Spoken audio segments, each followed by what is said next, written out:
Did you do Saturday Slaughterhouse last week? No, we did not, but we are live as we speak at this moment in time. Oh, we are. I was listening for our lead-in music. Okay. And your lead-in music is here. I hear it. All right, everybody. We are back. We're going to try this one more time. All right. This is the Vanguard Fitness Hour live on WDHR Radio Digital Broadcasting Network. So let's see what we're going to do this time. All right. So in fitness news, Article 1 is going to look at 6 reasons you're not losing weight. Article 2, 5 dumbbell mistakes that could be making you work out less effective. In your celebrity fitness news, 8 entertainers who lost a ton of weight by cleaning up their diet. Our show topic, to return or not to return, the gym decision. Along with that, we have the fitness tip of the week, Go Pro, to fuel your muscles. We also have the Vanguard social media question of the week. Are you comfortable training in the gym? And to kick it off, we are going to start off with what the fitness guru, Mario Kuntz, has done for this week here. I am Tronce, the super producer. Ladies and gentlemen, let's bring him up. Y'all see him right here. The fitness guru, Mario Kuntz. Make it happen, brother. How you doing, super producer? Thank you for that lead-in, that intro. As always, you do a fantastic job. I appreciate you, my man. No, because I had to go and do bandwidth, brother. That's not really good on the last show. Well, that's all part of your magic. It's all part of your magic. You're just working the magic, right? We started at 11, people. We supposed to have been on at 11. We hit it at 11:30. We had to turn around and come on back in here about 2 p.m. But you know what? It's all about how you look at it, man. The glass is always half full. That shows to me persistence and stick-to-itiveness. So that's what I like. Exactly. That's determination for you. So you got to flip it around. So having said that, it is so good to be back with you through all the technical obstacles that we run across. We're going to jump every hurdle, and we're going to make sure that we bring to you the best program possible. So today is Friday, February 5th, 2021. It is a great day, and it is time for us to get started because, as always, we've got 20 pounds of fitness, inspiration, motivation, and education to stuff into a 10-pound bag. So let's get going right away. What's new with the fitness guru? That's what I want to start with today. And I got several things that I've been experiencing and had the pleasure of taking in over the last week since we were last together. And I'm going to start off with a couple of really nice gestures that were made toward me on my behalf. The first, I had a former client of mine who very hard worker, great person in the gym and outside of the gym. And she took it upon herself to download a copy of the Vanguard Exercise Management logo. And she submitted that to a friend of hers who happened to be a seamstress. So she took that logo and she designed it into what you see in front of you right now. A custom-made mask with the Vanguard Exercise Management logo. And this is a really high-quality piece of material. I mean, it's thick, it's durable. I love the elastic bands on it. It's comfortable, and more importantly, it's effective. And I'm so proud and pleased to have received this. Thank you so much, Verdell, for taking the initiative to submit that. And thank you to Pamela Washington, the seamstress, who actually designed this. She has her own company. And hopefully we can get her on board as a sponsor to promote some of her materials because this thing is fantastic. And I know people would like that. So we're looking at having these kind of mass produced and offer these to our listeners, our viewers, patients, and clients of Vanguard Exercise Management. So this is fantastic. Thank you so much for that. We need one for the logo. We need one for WDHR. Oh yeah, you know what? Putting it out And there I've now. already got it. You know what? We can do that. That is not a problem. I've already got a copy of that logo. And she can work wonders. And these are not super produced. I'm gonna tell you the reason why I'm so impressed with it. This isn't something that's just ironed on. This is stitched on lettering. And she just did a fantastic job with it. You can't even see the seams on the other side. Oh, So that's that's hot. just, That's hot. yeah, she That's did a hot. real good job with this thing. And this would look, the WDHR logo would look really good on something like this. So we're going to make that happen. All right.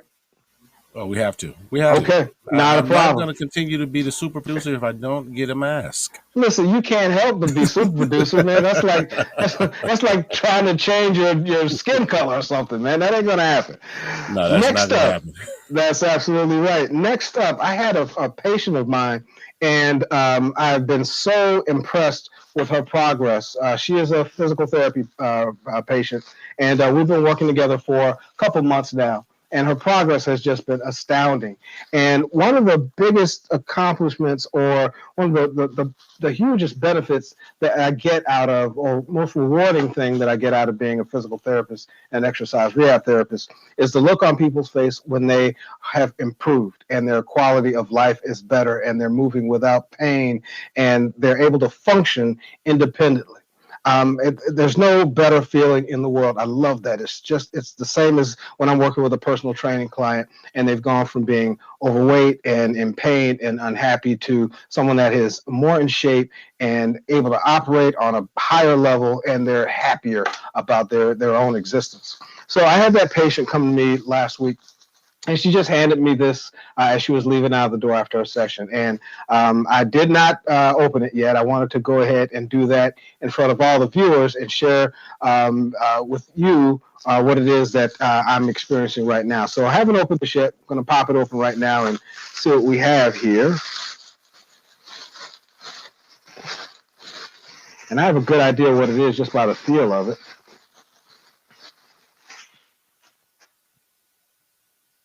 Oh, this is fantastic.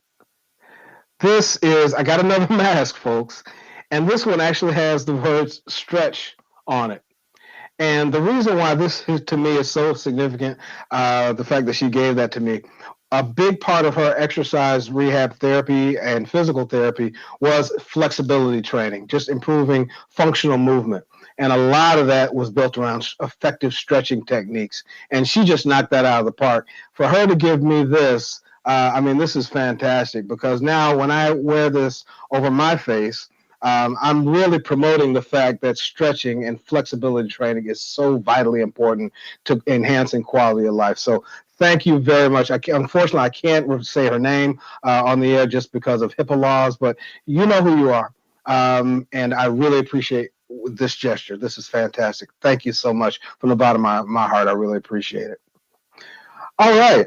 Next up, I got a lot of feedback, a lot of comments just in my inbox and on my social media pages about the bracelets that I wear. And I always got them on my right hand. And this one is a little different from the one that I typically wear, the one with the Vanguard colors on it, red, black, and green. But this is a black beaded bracelet. And if you can see, it's actually got a gold dumbbell on there in the center of it, just opposite of the clasp. And I just really like these because it really promotes the kind of lifestyle that I like to project. And I had a lot of people asking about that. So I did go ahead and have these in some certain quantity made. So I'm making these available to our listeners, our viewers, patients, and clients. I've got a couple different styles. This is the black and the gold. This is another black beaded bracelet with the dumbbell and the logo. It's a chrome one. And actually, it's more like gunmetal. It's like a darker chrome.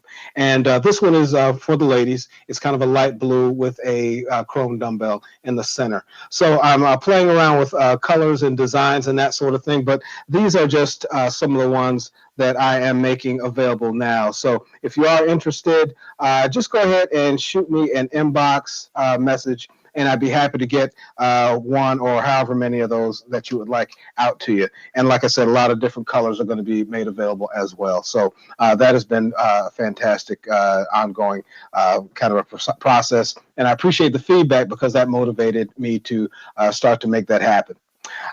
Next up, this is the month of February. And what is February? February is Black History Month. And if you are already a page fan, or if you're someone that follows the Vanguard Instagram page, you'll know that every day this month so far, I have been highlighting the achievements and accomplishments of prominent African Americans within the fitness, health, and wellness space. So I've had 4 individuals up already that I have highlighted, and the 5th is going out today. I'm a little bit delayed on that, but that will be going out. But I think it's very important to recognize those types of achievements. So if you happen to go on those sites, and if you're not already following the page, please go ahead and like the Vanguard Exercise Management page. Go ahead and follow the Vanguard MGT, followed by the number 1. Instagram page, and it's not just photos that I'm posting, it's also detailed information and background about the person that's being highlighted on that particular day. So I think it's very important to make those recognitions and give recognition where recognition is due. So Vanguard Exercise Management, every day of the month of February, going to be promoting and celebrating the accomplishments, again, of prominent African Americans within the health, wellness, and fitness space. So that leads us up to your contribution to the show, because viewers and listeners have been sharing with us directly what it is that they're interested in knowing. And the first bit of feedback that I got, I've used a couple of terms in the past that I think some folks weren't quite familiar with, or, in the manner that I use them. So that prompted this next segment that's going to be starting next week, and that is the Vanguard Word of the Week. So basically, these are just words that make their way into the fitness lexicon that I'm going to elaborate on. So they might not be the most common lay terms that are out there, but they're important nonetheless. So I want you to have not just the ability to exercise and get fit. I want you to have that knowledge as well. So that's a big part of the reason why this segment is, I'm looking forward to developing this segment. So every other week, I'm going to select a word, or I might just do it every weekly, depending on your feedback. I'm going to select a word, or a term or phrase, and I'm going to elaborate on it so that you increase your own knowledge base. So that's the first new segment. The second segment is going to be one that takes place this week during this very show, and that is the Vanguard Question of the Week. Or actually, it's going to be a social media question. I'm looking for feedback or responses through social media. So I'm going to present a different question to the audience. Of course, it'll be health, wellness, or fitness related. And I'm going to be looking for your feedback. I'm going to tally the results, and I'm going to promote the responses back for the next show. So, if it's a yes or no, maybe 48% said no, 52% said yes, that sort of thing. So looking forward to bringing that to you as well. So we've got 2 new segments, again, the Vanguard Word of the Week and the Vanguard Question of the Week, or social media question of the week. And that's all because of you, the viewer, the listener, and the feedback that you provide. So thank you very much for that. I think it's just going to contribute to providing a more in-depth and robust show. That leads us up to fitness news.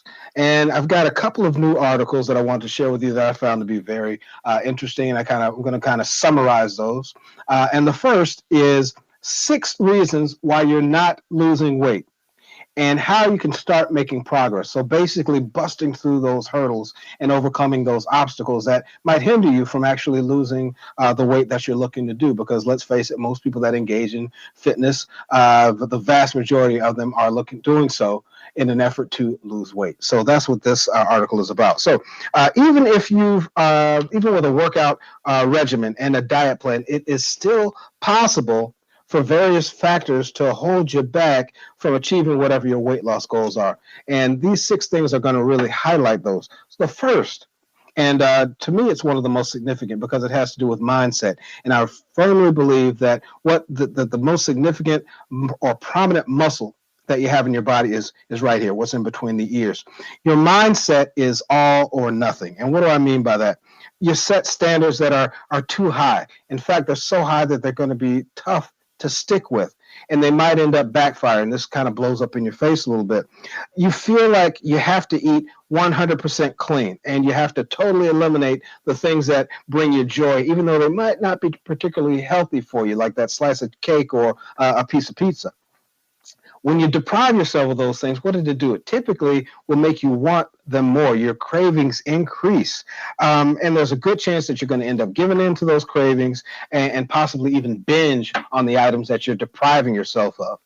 What happens after that typically? Well, typically you start to have feelings of regret. I fell off of my diet. I tried and tried, but I couldn't do it, and I gave in. And a lot of people will just abandon, in some cases, their goals altogether. Just feel like it's not going to happen. It's not worth it. Why even try?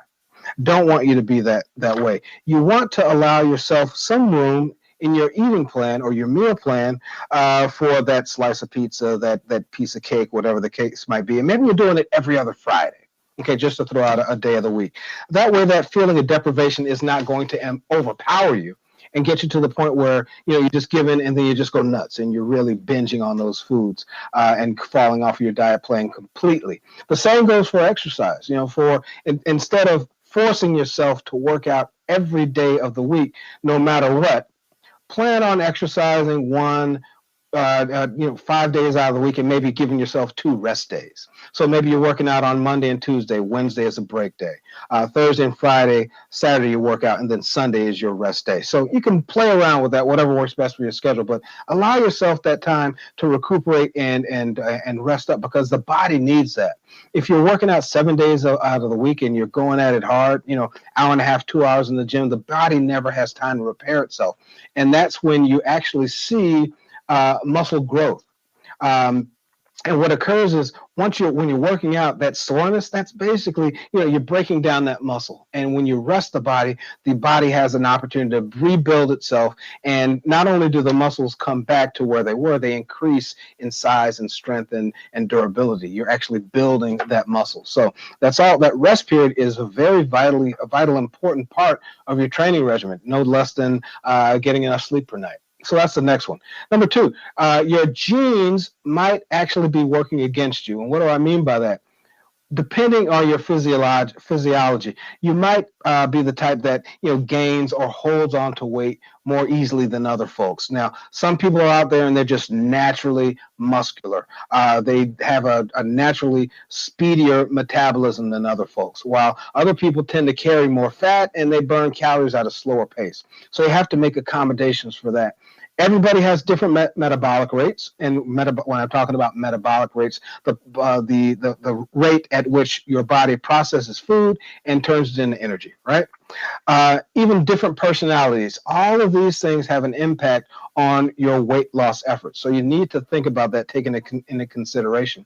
You want to try cutting your calories just a little bit lower. So let's say currently you're taking in 2,700 calories per day.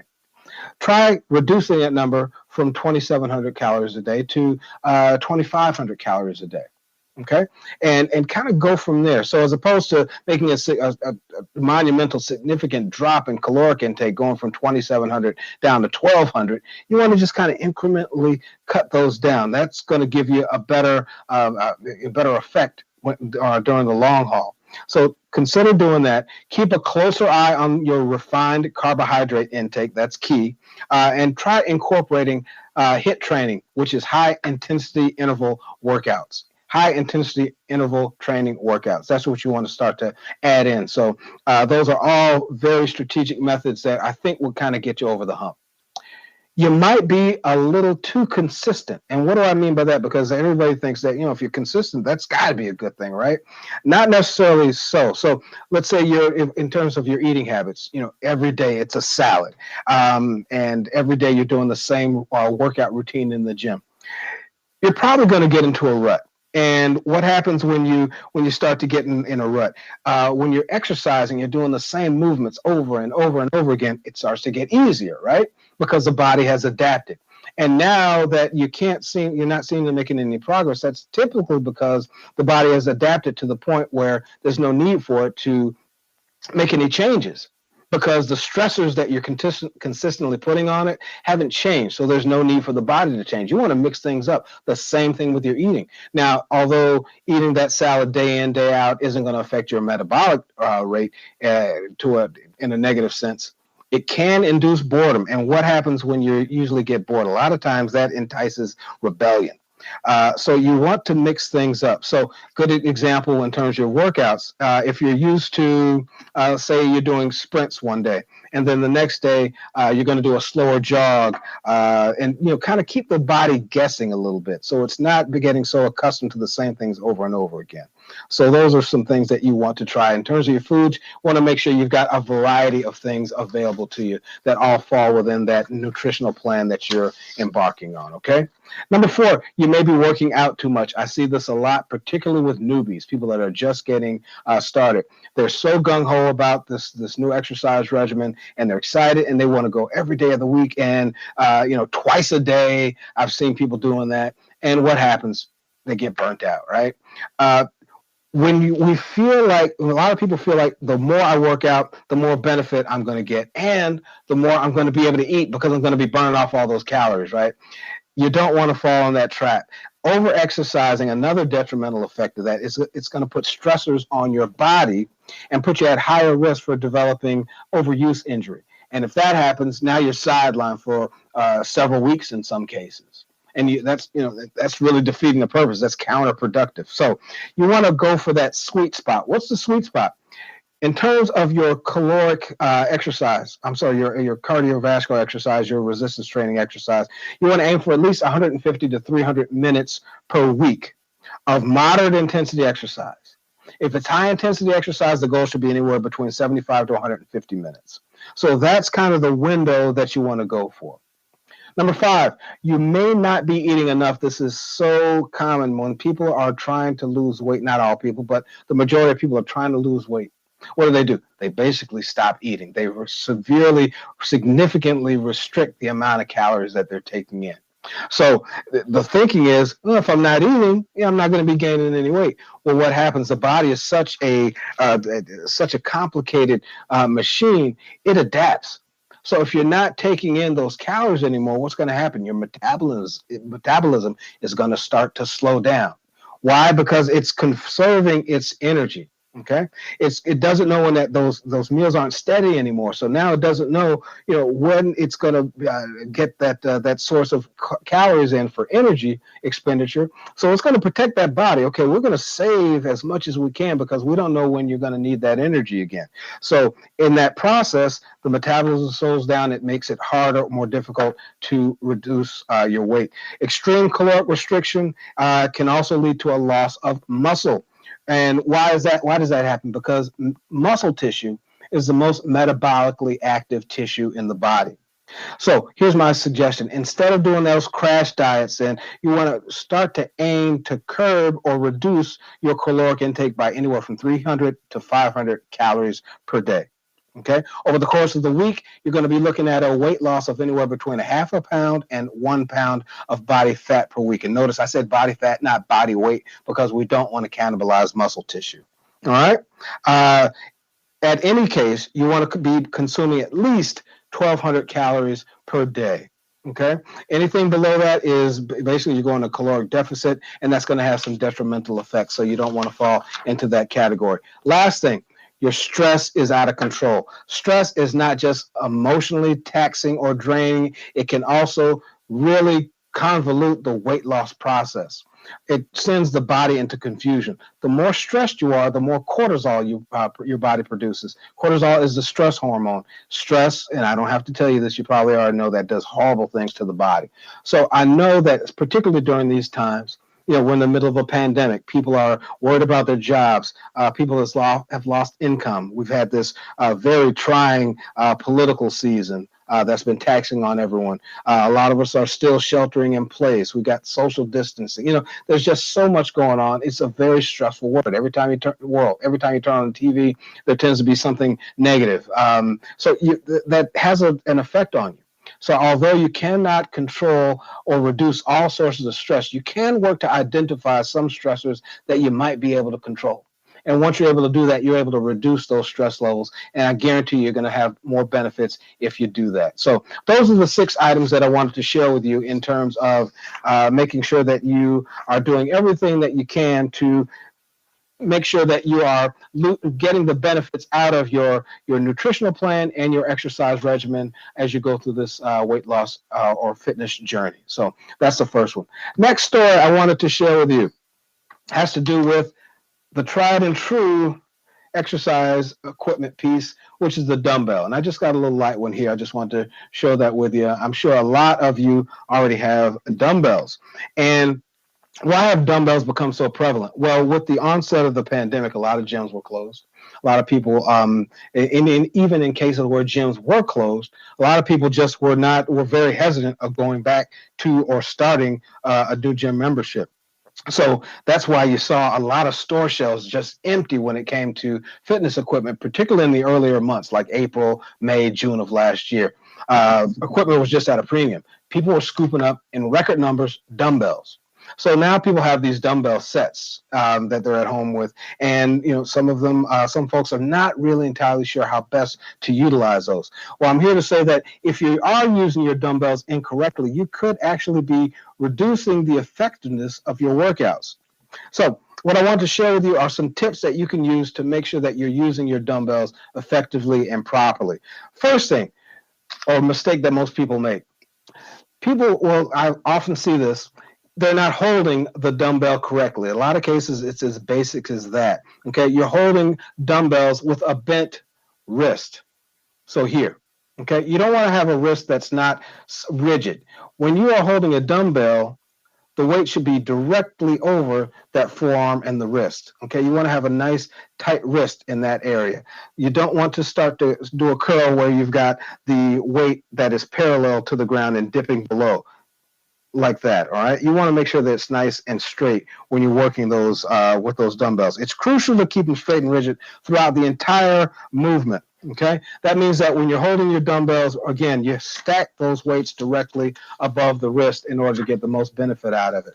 And this doesn't matter if you're doing, you could be doing a pull exercise, a pull movement, a push movement. You want to make sure that you keep those wrists straight. So my tip is to make sure that you keep them straight and rigid while you lift. If it does feel difficult, you probably need to reduce the weight. So if you cannot help but do this as you're trying to lift that weight, you need to reduce it by at least 5 pounds and go from there until you get something that you can comfortably hold with a nice rigid grip. Okay, you want to make sure you protect those joints, and you want to make sure that you're doing the movement properly. Number 2, you use momentum to lift the weight. I cannot tell you how many times I walked into the gym and I'll see a lot of big, massive, bulky dudes, right? And they got these, 110, 120-pound weights, and they are just swinging those weights, getting them up to their shoulders, and there's all kinds of back movement. The hips are coming forward, they're swaying. They've taken the effectiveness out of the exercise. If you're doing a bicep curl, that is to target the bicep. I should not have any other muscle group activated while I'm doing that. I want to isolate it. That's why the proper way to do a bicep curl, is to make sure that the arms are hinged, the elbows into the side of the body, and you're curling it up and you're controlling it throughout the range of the movement. Okay, so don't use, if you find yourself having to swing or use momentum or body weight to get that weight up to a curl position or a press position, you're going too heavy. Just reduce the weight. Form always tops weight any day of the week. You want to make sure you got good form first. Don't worry about the weight. Don't be embarrassed about, well, I'm only doing a 20-pound weight and that guy's over there is doing 60. Don't worry about that. You want to nail the form first. Okay? No excess motion in body movement. You don't complete your repetitions is number 3. So when you perform your dumbbell exercises, you want to do them with a full range of motion in order to reap all the benefits out of your workout. Again, I'm going to go back onto the tried and true bicep curl method. So if you're not fully straightening and bending your elbow, let me give you an example. So if I'm doing a curl, okay, I want to come all the way up, get my contraction. I want to extend the arm all the way down. Okay, I don't want to do this and then just kind of cutting it short, right? I'm not going through a full range. I want to come up to the top, get my contraction, and bring it down. So this is the concentric portion of the exercise where I'm actually shortening the muscle and getting that contraction in the bicep. And this is the eccentric or the negative where I'm lengthening the muscle. I want to go to the full range when I'm performing those movements.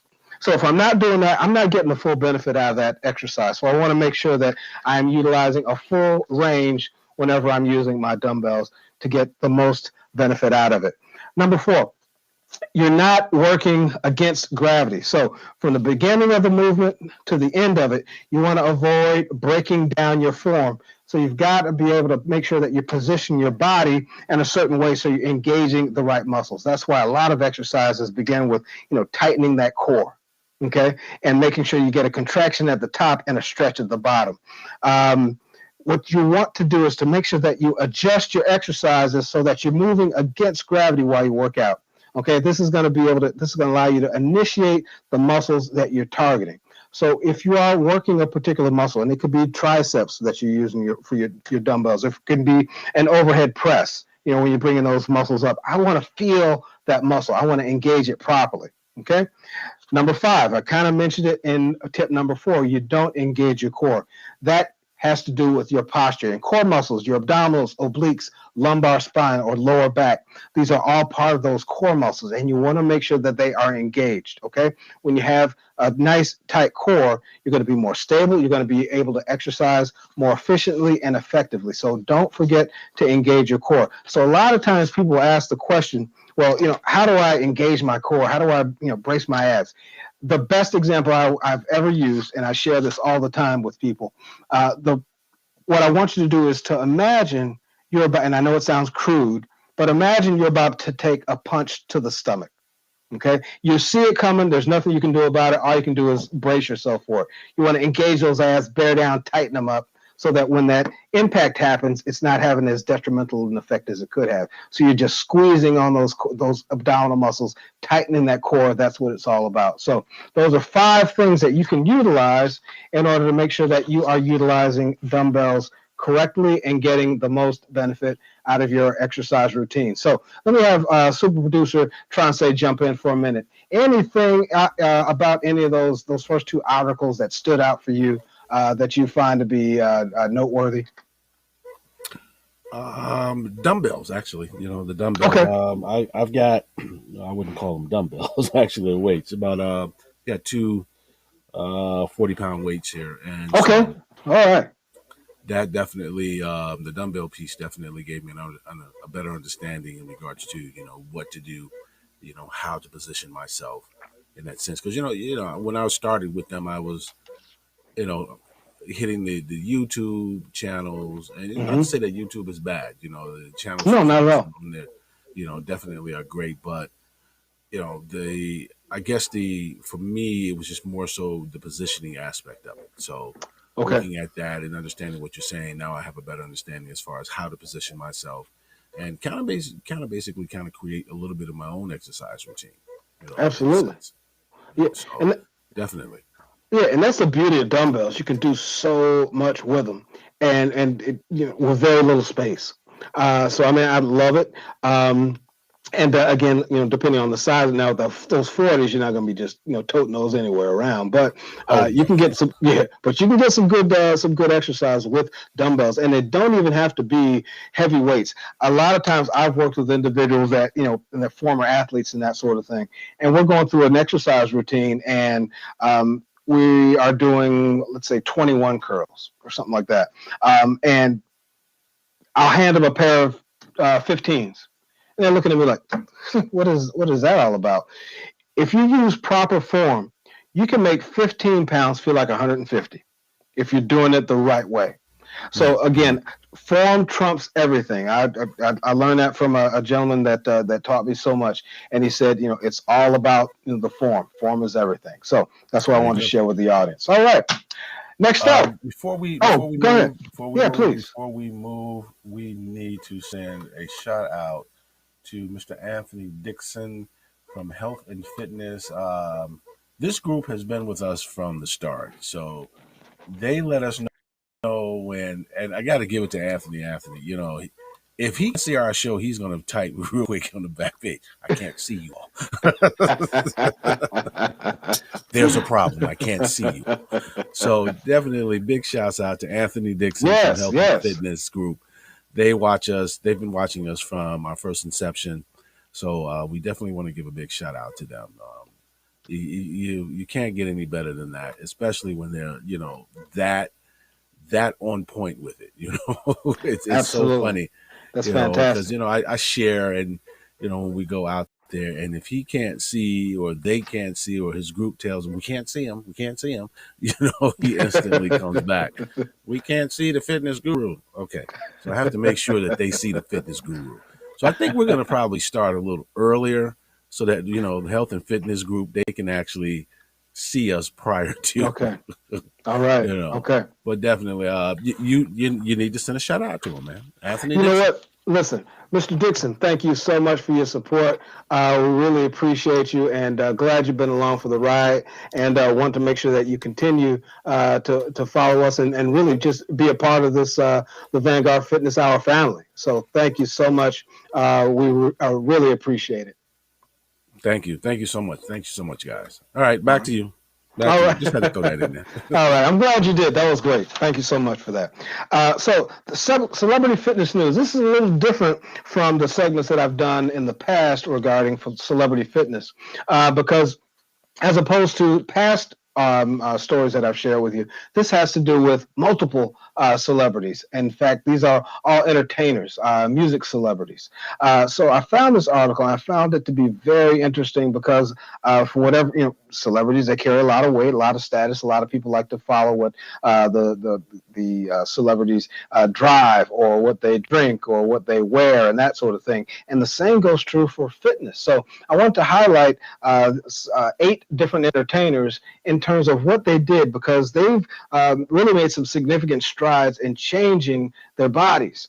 And the nice thing about this article, it covers a wide range of different musical genres. So it's not just one group, it's all rappers, or it's all hard rockers, or it's all classical artists. It kind of spans the range. So I wanted to get started with that. So I'm going to go through this article really quickly.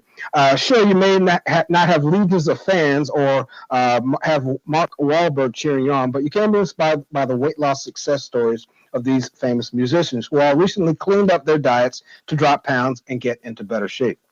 Whether it's quitting alcohol, cutting back on carbs, or ditching processed foods, each of these male musicians, no shade to the ladies, but these are all guys that are in this article, found a slimming strategy that works for them.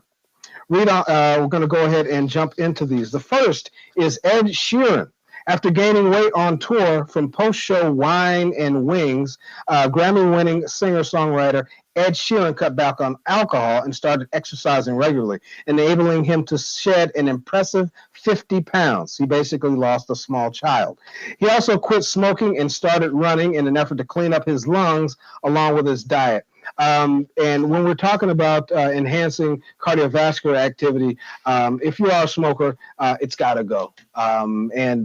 There's just so many detrimental effects to that. You'd be amazed at the improvement in cardiovascular function after a smoker has quit smoking after just a short amount of time.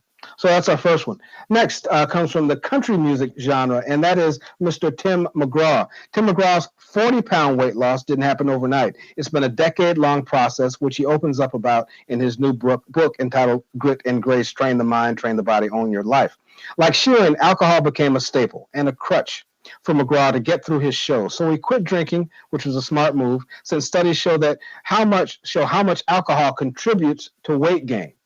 The country star also copped to cutting out burgers and other truck stop type foods and upping his workouts majorly, aiming for 2 hours in the morning and 2 hours in the afternoon. So he was really going at it. There's such a feeling of accomplishment that comes from being my age and still being at the top of my game, says McGraw, who is 52 during a recent interview. So Tim McGraw is the second one. Number 3, DJ Khaled.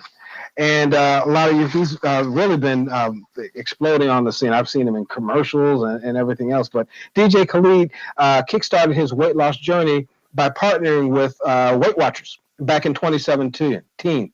In doing so, he lost 43 pounds and changed his approach to food. His new philosophy is moderation. Khalid cut back on white rice and bread. We're talking about carbs here.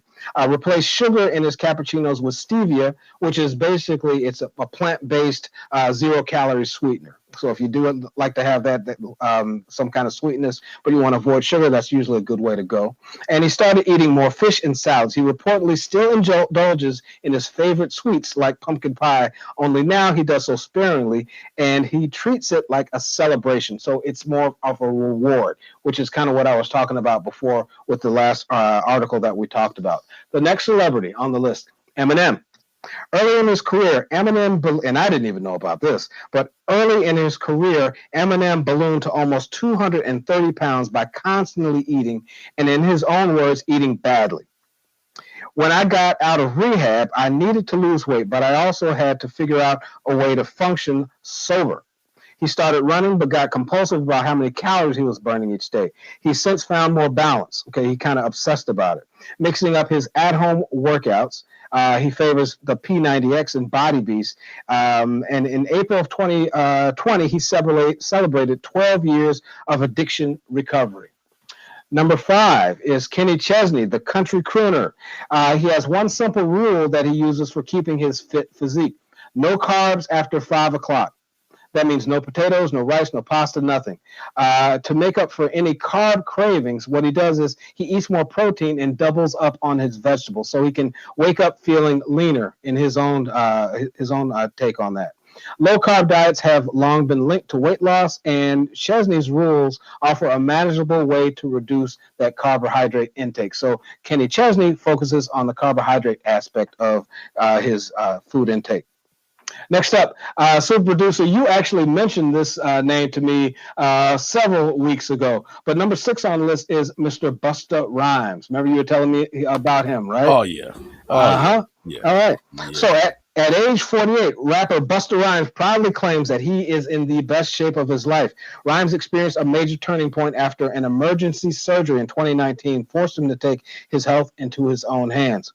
He had to steer things in a different direction, he said. I was too young to be on all these blood pressure medications and acid reflux medications. He hired a trainer and completely overhauled his diet, prioritizing whole, real foods. Whole foods are basically foods that have not been processed. Okay, so as close to a food source's natural state as possible.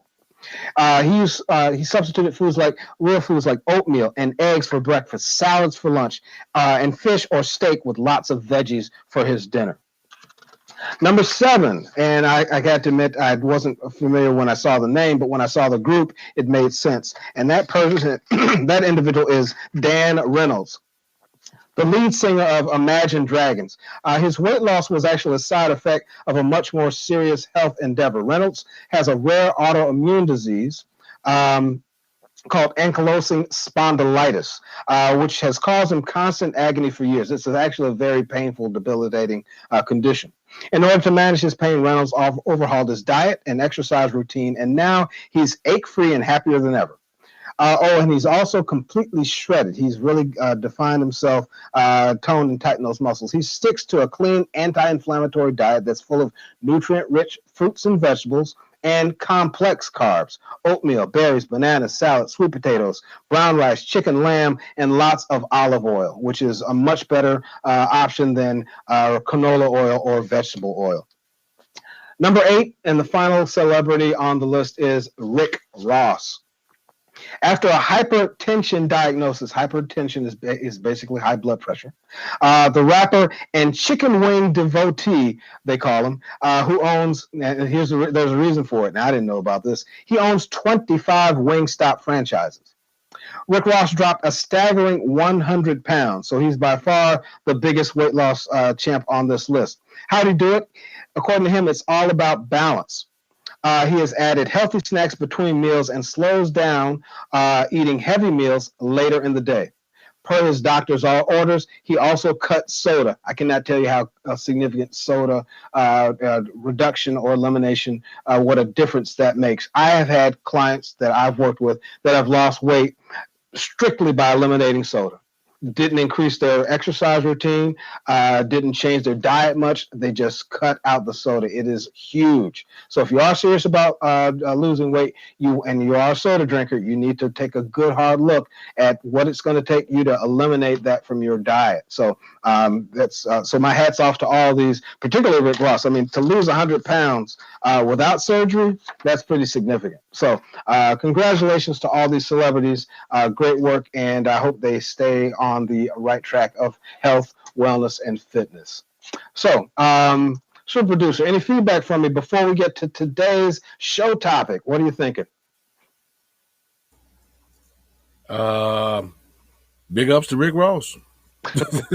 Hey, that's all I can say. Hey, 100 pounds, that's no joke. 100 pounds, seriously? And you own 25 Wingstop?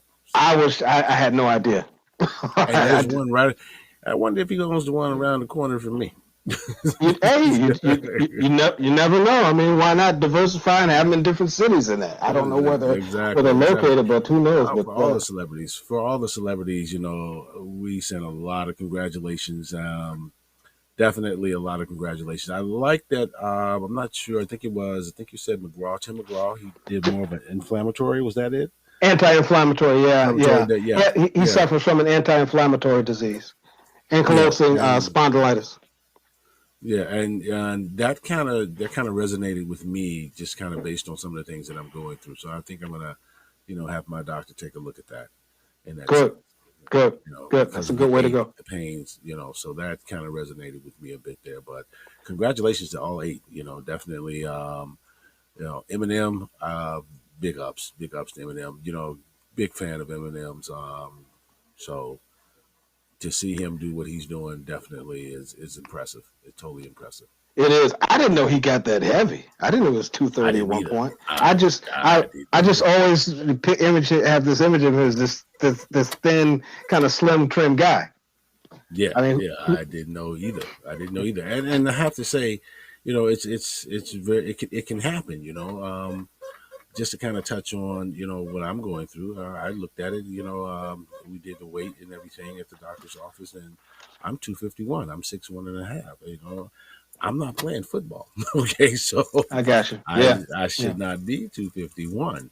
If anything, I should be around 220. And looking, still to keep playing basketball. But when I saw that 251.8, I was like, oh, okay, this is not good. This is not good. Well, you know what?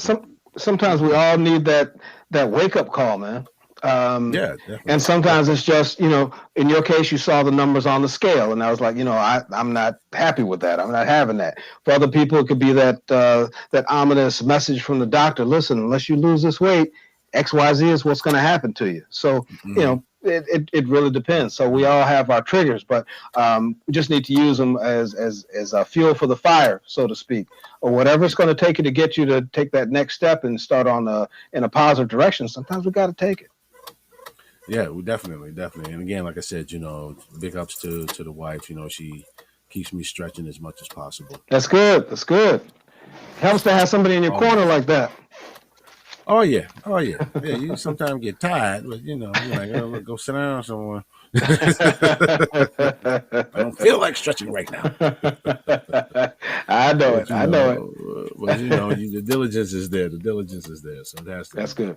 But again, the 8 celebrities, congratulations.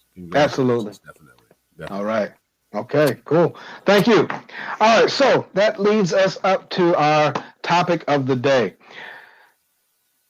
To return to the gym or not to return to the gym. That's what we're faced with right now. To return or not to return. That's the gym decision that a lot of us are faced with. Now, in the early goings on of the pandemic, a lot of us didn't have a choice. The gym doors were shut. You weren't getting into a gym. Okay, things weren't figured out yet. There was just a lot of anxiety about things, so there wasn't really an option. Now, particularly where in my region of the country, particularly in the city of Chicago and surrounding areas and that sort of thing, things are starting to slowly open up again. So that begs the question, is it safe to return to the gym? Does it make good sense to work out in that type of a setting? Well, it really comes down to your own risk tolerance, I suppose. Now, the vaccine is out there now. Of course, it hasn't been made available to everyone yet, but it's, we're starting to see that. And from what last time I took a look at the numbers, they were starting to decrease a bit. So, how does that translate into your decision to return to the gym? Well, let's take a look at what some of the research has told us so far. Some 59% of Americans do not plan to return to a physical gym after the pandemic ends. So, what is fitness going to look like? It really, when you look at what we're experiencing here in this country, it can be staggeringly different from what other countries are experiencing. I'll give you an example. Consider this: Norway to date has had about 9,000 confirmed cases. I'm sorry, not to date. This is actually from late last year. So this is about August of last year. But they were facing about 9,000 cases of COVID-19. The U.S. at that point had 4.8 million. So what is it strictly population density, or is it something more significant than that? What is going to fuel the decision to get people comfortable enough to get back into the gym? So one of the things that you want to take a look at, if gyms do happen to be open in the area where you live, you may have to decide for yourself what's an acceptable amount of risk. Now, the CDC, or Centers for Disease Control, has said that we know that COVID-19 risk infection is higher for people with pre-existing conditions. Those pre-existing conditions primarily are cancer, chronic kidney disease, COPD, which is a serious heart condition, sickle cell anemia, type 2 diabetes, as well as those individuals who are clinically obese or immunocompromised. So they've got a weakened immune system for whatever reason. If this sounds like you, if you happen to fit into any of those categories, my advice is to avoid the gym. Now, again, it really comes down to what you're comfortable with in terms of risk. I don't know I don't believe that having those types of those physical conditions is conducive to being in a gym setting. Okay. You also need to factor in what your gym happens to be doing to mitigate the risk. For example, some gyms are limiting capacity, right? They're mandating masks. They're enforcing social distancing. They're putting up these plastic pods in gyms for people to work out in some areas. So it's almost like working out in a bubble. Some fitness clubs have enacted these contactless sign-in procedures, so you're not making contact with anything.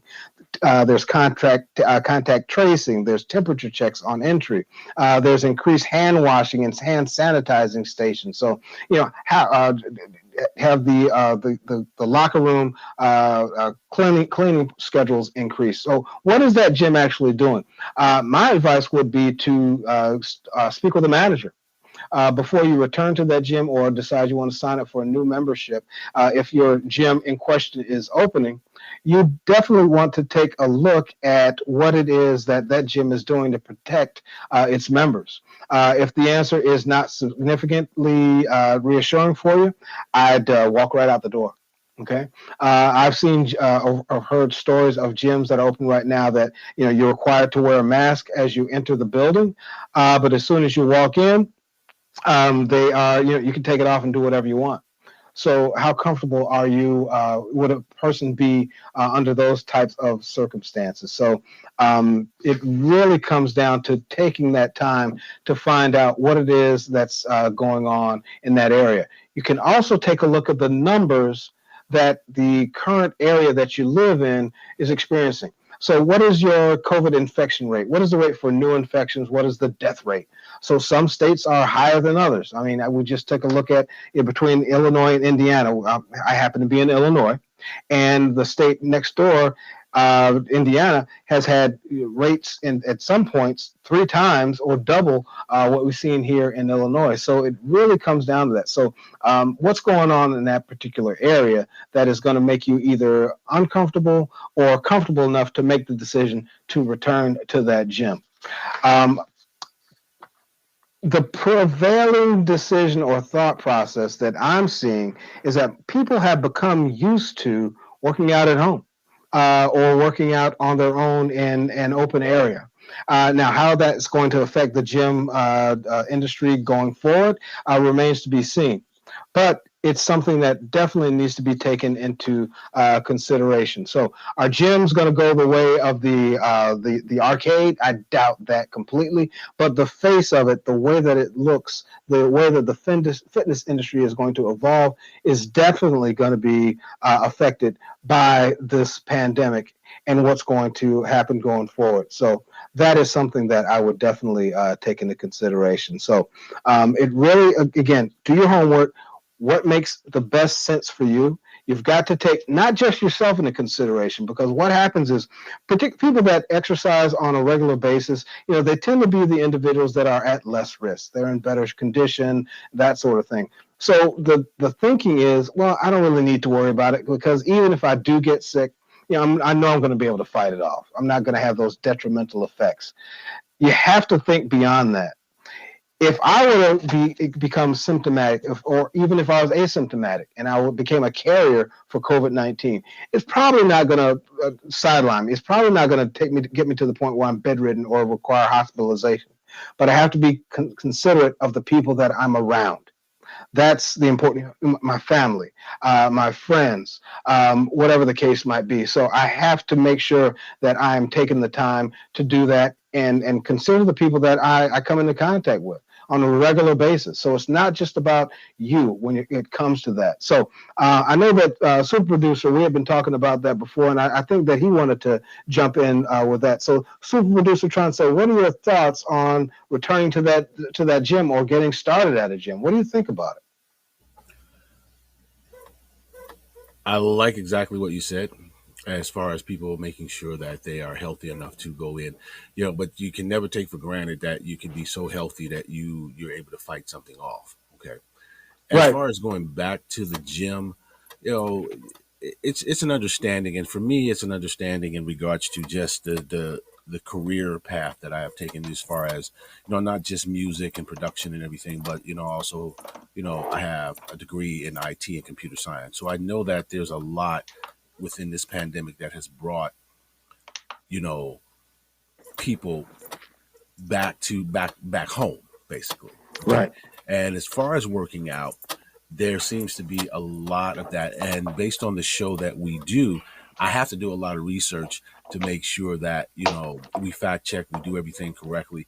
And there are more people working at home, and gravitating to, those people, people such as yourself, that are starting their YouTube channels as far as for fitness and bringing that in. And that's more of a comfortable stage for people right now. Now, Yeah. as this pandemic begins to die down, which is not going to be within the next, 4, 5, 6 months, even not even less than a year. Even though our numbers are going down, we still have numbers that are actually increasing as well, and that's Yeah. because of the variant.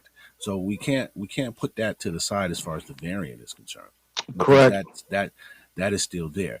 So what I would like to do with this show is to focus on the exercise of the week, and those different, at the end of the month, we put all of those together to start getting people to really participate with us and understand that working out from home is not a bad thing. It's actually a good thing, and Not at all. it's actually a safe way for you to feel comfortable, not be so stressed out, in regards to, well, am I going to catch something, or anything of that sort. No, we're not saying don't wash your hands, don't do that. No, you're in the house, of course, wash your hands at least 3 to 4 times a day. Make sure that you're disinfecting, you're doing everything that is supposed to be done, that is recommended by the CDC. But to stay in shape, to really be able to move and do the things that you want to do, to be able to give yourself a fighting chance, before going to the gym, think about, those around you, as far as how well do you want to be safe. And for me, I think working out from home and dealing with a show like ours, or working out with us, we probably will be doing a YouTube channel for that. That's the way, for me, I would think that is the way to go. If not, and I know, Mario, you want that gym back, but I would advocate for you, before we do the gym, before we push going back to the gym, Hmm. give people an opportunity to say, hey, look, you know what? let me work out with someone like Mario or someone like, let's say it's Sally or Bob, Bill, or whoever, and just really get myself in acclimated to the point where I can say, okay, I feel okay going back to the gym. And that's what, gym owners have to understand. That you have to Absolutely. let them say, I feel okay coming back. You can't force it. No amount of, gym memberships are going to really force a person to come back. Not today. They Not today. shouldn't, and they should not. They definitely shouldn't. And I'm glad you mentioned that, because in the case of my own facility, there had to be a point where I had to balance out and weigh out the safety of members above anything else. I mean, I happen to have a significant elderly membership also. And those were, at that time, it was early on, recognized that that was a class of individuals that was very susceptible to the virus. So do you risk exposing those people and carry on business operations as usual and say, well, I'll just have them sign a waiver? Or do you really take the steps necessary to make sure that those people are protected as possible? So it was really a kind of a no-brainer. And then Exactly. there's, Exactly. and then in terms of the spread of the disease, just in some of the articles that I've read, there was a study by South Korean researchers that was submitted to the CDC, and it found that in just a small group setting, more than 100 people contracted COVID-19 from fitness dance classes and at a dozen sports facilities. And it seemed that infections were spread by the actual instructors, some of whom contracted the virus at an instructor training workshop before passing it on to their students. Another consideration is air quality in gyms. Particularly the facility that I was operating. We're talking about just 3,800 square feet, so it wasn't this elaborate air quality or air purification system, right? So you got these people in this confined area. Found a study that basically overstated the fact that gym airflow is indeed a cause for concern. In the summertime, it's nice to go into a gym that's air conditioned. You can get your workout in and that sort of thing.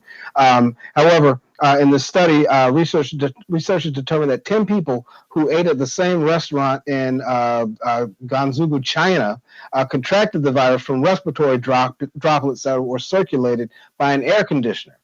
So, there's just a lot of things that you need to take in consideration when you're assessing your risk in terms of getting back into working out. And like you said before, working out at home is not a bad situation at all. It definitely does not have to be. It's a controlled environment, which is often very beneficial. So, consider that before making that decision to jump back into it.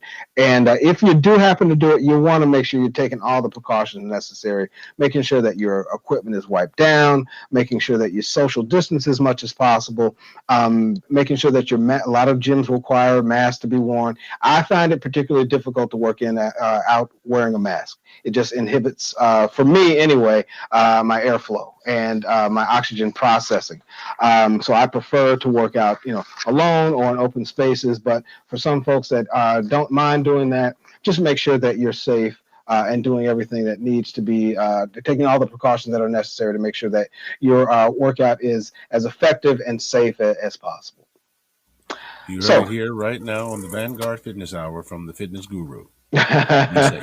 right. Well, that story leads us to our Vanguard question of the week, which is the first time that we're actually doing this. This is the inaugural kickoff of that. Do you intend to return to the gym, or have you returned to the gym? Okay. How safe or comfortable are you with training in a gym given today's workout environment? I'm looking forward to any and all responses. You can log on to Vanguard Exercise Management's Facebook page, or you can even give a response at Vanguard's Instagram page, which is Vanguard MGT, followed by the number 1. We're going to put that contact information up toward the end of the show. But are you comfortable training in a gym? That is our social media question of the week, and I'm looking forward to receiving all your responses. So let's move on. Our fitness tip of the week. This is actually a two-parter because I got a lot of feedback or additional questions from last week's fitness tip of the week, which was the neck check. So I'm going to elaborate on that, and then I'm going to give our new fitness tip of the week for today. The fitness tip for last week was, if you're feeling sick, should you work out? And the way the fitness tip was structured was, if you're feeling under the weather, you want to perform what's considered to be a neck check before you exercise. Now, if you have symptoms that are above the neck, you're good to go. If you have symptoms that are below the neck, you need to stay home, get in bed, take care of yourself, and wait until you're healthy again. So the questions came in terms of what are above the neck symptoms, what are below the neck symptoms. Above the neck symptoms, the ones where you're good to go if you wanted to exercise and work out. Nasal congestion, sniffles, runny nose, sneezing. Those are all above the neck symptoms. Below the neck symptoms, where I recommend that you go home, that you stay in bed, that you take care of yourself before you do anything else. Fever, chills, body aches, if you happen to notice swollen lymph nodes, coughing, wheezing, shortness of breath, diarrhea, stomach pain. Those are issues that require you to take it easy, recuperate, see your doctor if you need to. Do what you need to do to get yourself healthy. You don't need to be in some gym or working out and further taxing your body. So I hope that clarified the fitness tip of the week from last week, just helping to break down what those symptoms are. So the neck check, are the symptoms above the neck or are they below the neck? Our fitness tip of the week, number 2, this is our new one. And that fitness tip is Go Pro. Okay, Go Pro. What does that mean? I'm talking about protein. So not only does whey protein fuel the muscles, it also helps to rev up your fat-burning metabolism, and it reduces your hunger hormones. If you remember from a previous broadcast, what are hunger hormones? That's ghrelin. Okay, ghrelin is the hormone within the body that tells us that we're hungry. So what you want to do is make sure that you're paying attention to that. Sip a protein drink or shake within 30 minutes after your workout for most effective results. Okay, so protein, and I mentioned whey protein. What is whey protein? Whey is basically the liquid portion or the liquid runoff, basically, from the cheese making process. So I'll give you a perfect example. If you ever open up a container of yogurt and you see there's like liquid that's formed on the top, that's actually whey. Okay, it just kind of serves it's a liquid substance, and then it's removed, and then it's refined, and it's turned into whey protein, and that's how we see it on the store shelves in terms of powders and supplements and that sort of thing. So you want to go pro. You want to make sure that you're including whey protein in your fitness regimen, in your diet. You want to go for 30 minutes after your workout. Okay, so that is our fitness tip. Number 1 and 2 for the week, and that leads us into our exercise of the week. And last week we had the benefit of stringing together 5 different movements into one cardio circuit set, which was a lot of fun. We're going to be doing the same with this next grouping of exercise. So this is the very first one. This exercise is going to help to target your lower abdominals, your thighs, and your obliques. The exercise is called a flutter kick, and I'm going to demonstrate that on the table that I have behind me. So let me get up from my chair, move it out of the way so that we have clear view of what I'm going to be doing. So with flutter kicks, and Super Producer, if you can let me know that I'm still in good view. How are we looking? We good? Looking good. Looking good. All right, perfect. So I'm going to start in a supine position. So basically, a supine position just means I'm laying on my back, right? I'm going to go with a palms down position. I'm going to flatten out my shoulders. From here, what I'm going to do is to curl my torso up so that I'm looking at a higher point. I'm going to elevate my legs. And from here, I'm just going to make a kicking motion. Now, I further engage my abs as I raise those shoulders off of the floor or the mat, whatever surface you happen to be working on.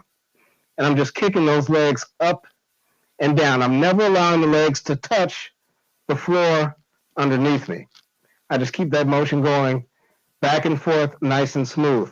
Now, I can go for repetitions. So a repetition example would be 1, 2. So it's right, left, 1, right, left, 2. I can go for repetitions, or I can simply go for time. 30 seconds, 45 seconds, a full minute, whatever the case might be. The legs stay nice and straight. The toes are pointed. And my abs are engaged because my shoulders are off the surface of the mat. These are flutter kicks. So first exercise. Great, again, for the lower abdominals, the obliques, and the thighs. So that is our exercise for the week, and that is flutter kicks.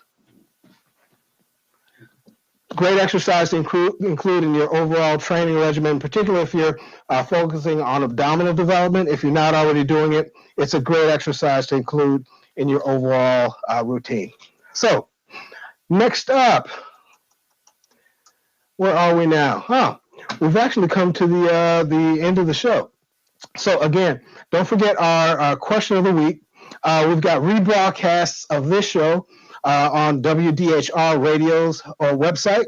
I'm going to be putting those up on my Facebook page, which is Vanguard Exercise Management. And we've got a great show lined up for you next week also. And I'm going to share that information with you because I'm really excited about it. So with the conclusion of this, we've got all our contact information up for how you can see all of our social media links. We're on Facebook, Vanguard Exercise Management, Instagram at Vanguard MGT, followed by the number 1. And we're also on YouTube. You can just go to YouTube, type in Vanguard Exercise Management, and that page comes right up. Show rebroadcasts are on there, in addition to different videos that I put up for different exercises, media appearances, those sorts of things. So it's just a great source of information and knowledge for all of you. Next week is going to be a very special show. It is our 9th episode, so we're coming up on that big number 10, but that's going to be Friday, February 10th. That is our pre-Valentine's Day show, and I got something special lined up for that. Our Valentine's Day episode is going to be, the theme of it is couples who train together, remain together. I'm going to have a special guest with me, Miss Ingrid Isaacs, who is a world-class championship award-winning bodybuilder.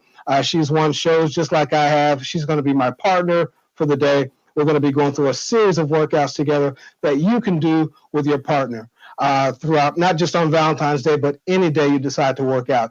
It's great when you do have a partner with you that's going to encourage you and motivate you. Just makes things more fun. So our couples themed show next week, again, is couples who train together, remain together. I'm looking forward to bringing that to you, and also bring on our special guest, my special guest, good friend, Ingrid Isaacs. So I'm going to be putting more information up about that as I promote next show. So get ready for that.